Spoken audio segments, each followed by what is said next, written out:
Okay, so if your YouTube app is freezing on its startup, there's a few reasons that could be causing that, and I had to write them down because I kept saying it wrong. But corrupted startup cache, stalled background process after updates, or long standby.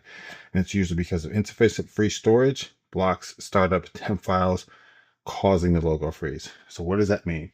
What do we need to do? Well, the first thing we need to do is force to stop and clear the cache. We need to free up some data in the app to make sure that the startup files are able to run properly.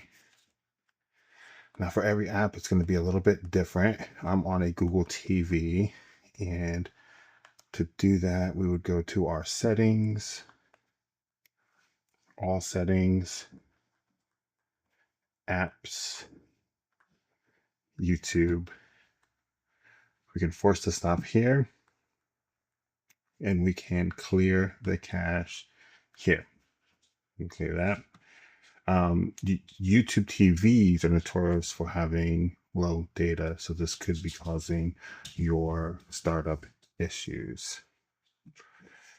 So, uninstall updates, reinstall YouTube, update TV firmware. That's a big one. Let's make sure that this TV is up to date. So again, on the Google TV, I believe it's in system. Maybe it's about, yep. And then system update. Here, check for a quick update. My system is up to date.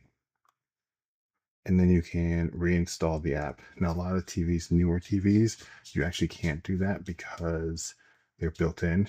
But if you're able to delete the app completely and then reinstall it, that is always a good move. And you're also going to want to power cycle the TV. That means press and hold the power button here and hold it until it turns on and turns off, and then unplug it for 60 seconds. That's a quick power cycle. And then, last resort is to, of course, reset the whole TV, which hopefully we don't need to do that. But those are just